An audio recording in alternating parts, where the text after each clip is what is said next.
the moment we say the word miner, we think of a real person. We think another guy who's sitting in his office and trying to solve the cryptographic puzzle. But in reality, yes, there are people who set up the mining networks and everything, but these are just softwares and hardwares and softwares, right? There is no one.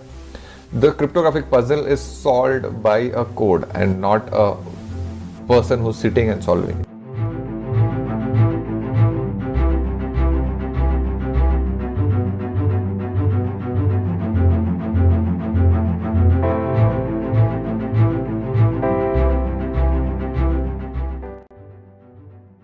Hi guys, welcome to another episode of the Money Shot podcast.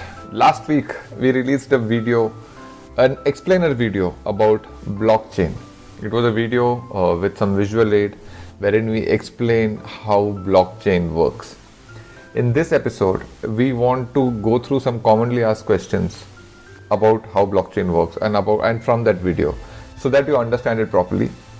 And why is it important to understand blockchain? Because if you're interested in Bitcoin, if you want to know more about Bitcoin, if you have been hearing that Bitcoin is safe, Bitcoin is hack proof and all the good things about Bitcoin, if you see this blockchain video and if you understand the blockchain concept, all those advantages that people keep saying about Bitcoin will start making sense to you. You'll actually be able to understand why, whatever the good things Bitcoin has, what is the logic behind it, what is the concept behind it. So if you have not seen our explainer video on blockchain, go see it first. See it first and then come to this video. Then this video will make a lot more sense. So let's jump into it. I have Vishesh with me on call and I have some questions listed that I'm going to ask. We are going to show you screen grabs of our blockchain video and then take one point from that video and then I'm going to ask certain questions to Vishesh. So let's get into it.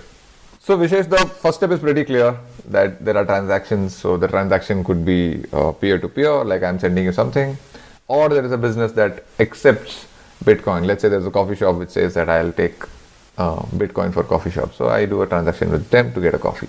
That's it. That step is pretty clear. The second step is that all these transactions come to a memory pool. And from that memory pool, certain transactions are taken and put into the next block.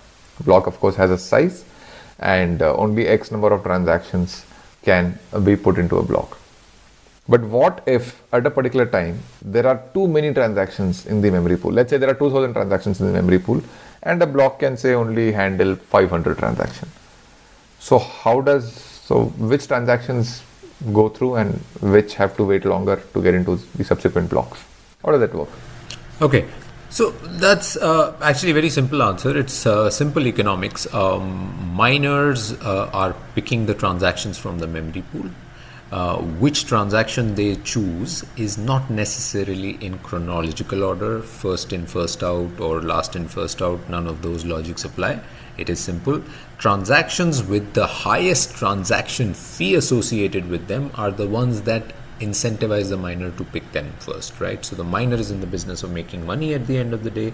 Every transaction has a transaction fee associated with it, and so they will naturally pick up the ones that give them the highest transaction fee or pay them the highest transaction fee, and that's just how they pick up the transactions to fill their first block.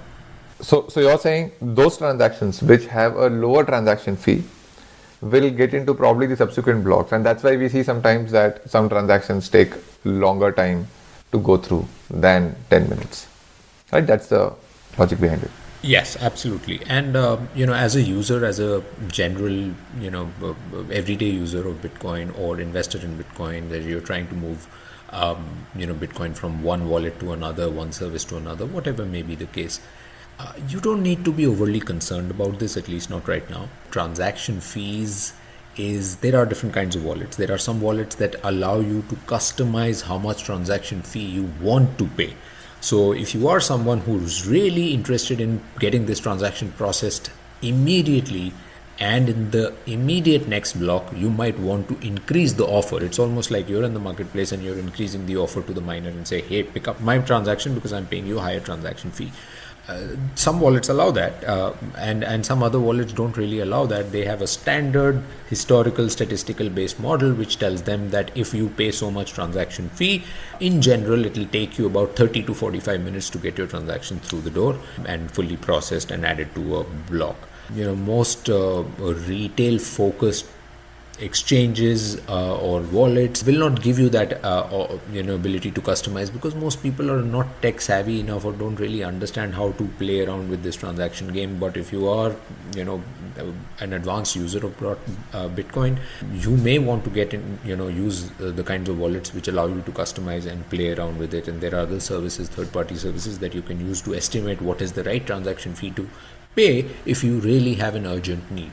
Versus there are also people who say that, hey, I don't really care, I don't have an urgent need, I just wanted to move this money from wallet A to wallet B, and it doesn't really matter when it happens. I'm happy to even wait 5 hours for it. It's not an urgent transaction. And they may want to then save on transaction fee. They may want to lower their transaction fee and pay the least amount and still get the transaction effectuated.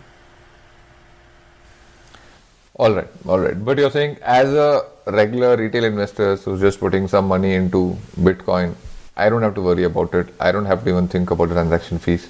Whatever service I'm using, whether it's my wallet or my exchange, where I've kept my Bitcoin, whatever transaction fee they say, I just have to pay that and get through with it. Don't have to worry about negotiating or figuring out a tool where I can decide, or figuring out a service where I can decide what transaction fee I want to play. Yeah, right? unless you have an absolute urgent need and you need the money, like I said, don't really need to worry about it. It will eventually happen. It may take 30 minutes, 45 minutes, sometimes even 2 hours, depending on the congestion in the network. If there are too many transactions. After this step of memory pool, the third and fourth step is that all miners verify the transactions and put them in a block until it is full.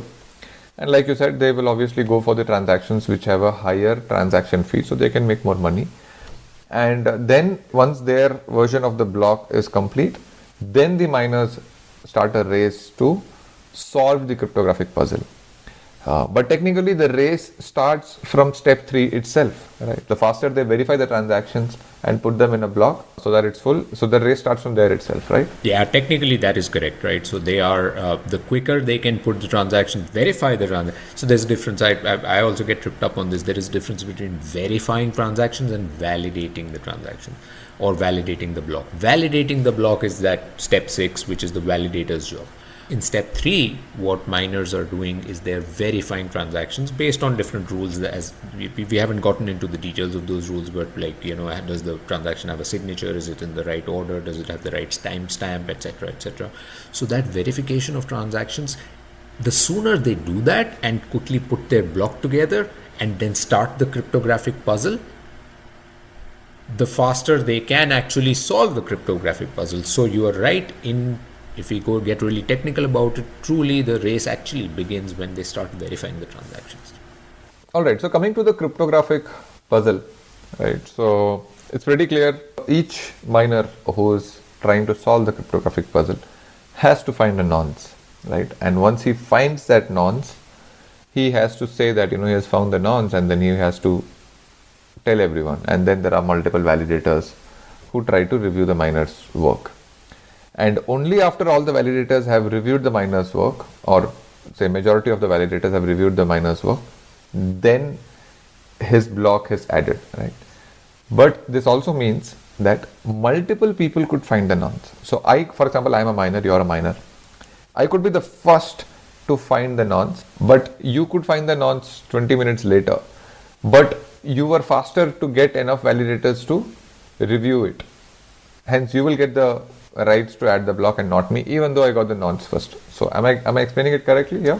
Absolutely correctly. The only sort of modification that I would make in that example that you gave is 20 minutes lag time is probably a lot. 10 minutes is all it takes to solve the block. So and what you said in theory always happens all the time. There are always more than one miner who solves the puzzle within a 10-minute time frame. It is at the end of the day which miner gets enough validators to validate their work, and enough means 51% or more of the network validators to validate their work and say this is the block that we are going with, or this is the miner's work that we are going with, is the one who really wins. So 20 minutes is not really the time lag. That time lag is generally seconds, microseconds. Could be seconds. That's how close the race is. All right. And one thing I wanted to clarify to everyone is that this is something when I started reading about blockchain and Bitcoin, I also had in this mind. I used to think that miner is, because the moment we say the word miner, we think of a real person. We think another guy who's sitting in his office and trying to solve the cryptographic puzzle. But in reality, yes, there are people who set up the mining networks and everything, but these are just softwares and hardwares and softwares, right? There is no one. The cryptographic puzzle is solved by a code and not a person who's sitting and solving it. Yeah, it's Can you explain that part? Absolutely, yeah? That's exactly what it is. Mining operations are not labor intensive. They may be million or billion dollar companies today, right? Like they've been valued so much by the market with the Bitcoin rising. There may be billion dollar companies that only have a handful of employees, right? Less than let's say 10 employees, people who are responsible for managing the hardware, making sure the data center has electricity, it's got the right cooling, maybe a CEO, maybe a CFO, maybe one guy who does their marketing, etc. But really, there are no people sitting on desks and performing any tasks, everyday tasks. All the jobs are being performed by these mining rigs. In the case of Bitcoin, and this is not true for all cryptocurrencies, but in the case of Bitcoin, these are called ASICs devices. These are ASIC chips that are basically, come to think of it, this kind of looks like a server, looks like a CPU. It just kind of is running. It's custom designed to do Bitcoin mining. It knows what to do. It is running on a treadmill. It knows exactly what to do. You just got to plug it in, give it electricity, give it cooling, and give it internet, and that's all that it needs. It'll do the job on its own. The other thing that I wanted to also mention was related to the previous question, is that this it's a matter of microseconds, right? Winning the race. Two miners may just both get the nonce, both may find the nonce.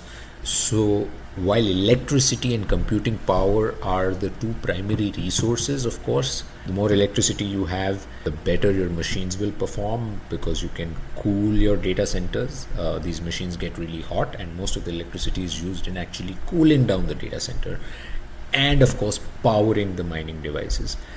But then also the computational power of your mining devices, right? So these also keep getting better, like how we have our phones. Like my phone 10 years ago, my first smartphone was not as fast, did not have this kind of RAM that my current phone has. Similarly, mining devices also keep getting better every year. So the more current your infrastructure is, and the faster that it is, you have an edge. But the third resource that we don't talk a lot about is your bandwidth, your internet bandwidth, and the latency that you have in your internet. You may have everything right, but your internet, if it is slow by a few microseconds, that can be the deal breaker in this entire process, because you may solve the puzzle first, you may get the right nonce, but your message that needs to go out to enough validators so that more than 51% of the validator network acknowledges your work can be delayed because your internet bandwidth was slow. So that's another important factor in miner's success. All right. Okay. And I have one more question about the cryptographic puzzle. So like you explained in the video, that there is an input value, which is a hash of the previous block and the transactions in the current block, plus a nonce, which should lead to a new value or new output. And of that hash code, first 20 digits should be 0, right? That's the condition, right? But is it the only first 20 digits that should be 0 and the rest of it doesn't matter? Or because then there could be like multiple nonces, right? How does that work? Yes, absolutely. To simply answer your question, first of all, let me clarify the 20 digits example that I used in the video. That is not necessarily the puzzle. 20 digits was an example to say how difficulty can be adjusted, right? Difficulty can be first digit should be 0, or the first 5 digits should be 0, or 20 digits. So it was an example. Maybe the puzzle that is happening right now as we speak says 25 digits should be 0. So now to answer your question directly is that yes, following characters, so of the 64 characters, the remaining 44 characters could be anything. Doesn't matter. The puzzle is all about you find the first so many characters that should be 0. That's what the puzzle is. And the more zeros it adds, the difficulty keeps increasing. And that's really what it is. In step 5, the miner who solves the puzzle wins the race and tells everyone. And then Bitcoin validators review the miner's work to make sure that he's not lying, or that he's done the work properly, or he's actually found the nonce. So there are two set of people that I see here who are running this whole thing, miners and validators. Could you clarify that a bit? Are validators also miners and they become validators when some other miner has found the nonce before them, or how does it work? There are basically two entities. There's miners and then there's validators. Miners whose only job and incentive is to create blocks, publish blocks by solving these puzzles, and then in return for that win new Bitcoin that is minted by the protocol. They're in the business of making profits. Then the second entity is validators. Validators, there are pure play validators who don't mine at all. Their only job is validating. If your question is what is their incentive, they actually don't have a monetary incentive, or maybe they have a shadow monetary incentive, and the shadow monetary incentive is to make sure that the Bitcoin blockchain is true, trustworthy and secure at all times. Who would want to do that? A guy like me would want to do that. I am an investor. If I have enough of my money in the network, then it is an incentive for me to make sure that this network is solid and secure, and as many independent miners, and they come with good faith and with the intent of increasing the security, improving the security of the network. They don't have a direct monetary incentive. They don't get paid for their service, but their shadow incentive is that, hey, the Bitcoin gets acceptance and it goes mainstream. It becomes the global money and it becomes the medium of exchange only when the rest of the world trusts it, and the rest of the world is only going to trust it when it's secure.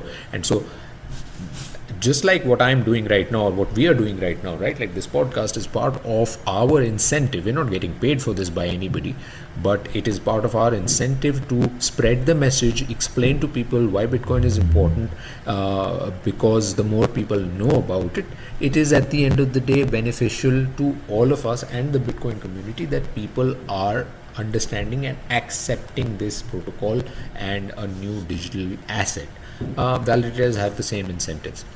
Okay, and another thing to quickly add here, that while validators and miners are two separate entities, miners can also play the role of a validator. And how that happens is that when a miner announces on the network that, hey, I've solved the puzzle, I got the nonce, other miners who have not solved it yet, they don't have to continue to try and solve it, because they know that it's it. The race is over, somebody else is already declared. They quickly switch hats and they assume the role of a validator. We know that the network has pure play validators whose only job is to validate, but even the miners can quickly become validators, and they say, okay, let me wear the validator hat and review your work. And again, none of this requires humans to be sitting around and monitoring and changing anything. The machines, the code takes care of all of this. So like you explained, right? So after the miner who has won the right to add the new block, once he adds the new block, then everyone on the network gets a copy of the new block and they have to update their local copy. Why is this step important? Yeah, this step is very important. Good question. It is really critical, right? Remember how we said blockchain technology is decentralized. Blockchain as a technology is also known as distributed ledger technology. That's the other name for it. Let's break that name down, right? Distributed ledger. The ledger is the record of all transactions. A ledger is basically an account of all transactions. So a record of all transactions is distributed, which means there are multiple copies of that account or these transactions across the entire network. There are thousands of miners and validators all over the world, geographically distributed, not having any control over one another, and they all hold a copy of the ledger. So, and why that is important is that if you think about the cryptographic puzzle has an input. The input is the block header of the current block and the previous block hashed together. So that previous block is an input, is a critical input into solving the puzzle. And so when a validator validates the work of a miner who's just solved the puzzle, he says, here, I used this input and this nonce, and I got the output that the network asked for. The network asked for 20 zeros, I got 20 zeros. I used input A, nonce B, and the output was correct. Now, if the validator himself is not able to confirm or validate that input that was used to solve this puzzle is the correct input, then he just has to rely on the miner. So miner has to, miner can say whatever. Miner can actually do a backward calculation, and he can just use any input that solves the puzzle for him first and show it to the validator. How does the validator independently validate and confirm that yes, the miner did actually use the previous block header to create this input? He can only do that if he also has a copy of all the blocks that were created before this. That is why the distributed ledger is so important, and that's actually the biggest revolutionary concept in blockchain technology. That's the biggest deal. So I think we have covered the basic questions that we had, or I had, or some of the other people who have seen it had, with the flow of how blockchain technology works. So that's all we'll cover in this episode. So in the next episode, we will do a slightly more macro discussion about how blockchain technology that we have just explained, how it makes Bitcoin better, and some questions around that. So stay tuned for that.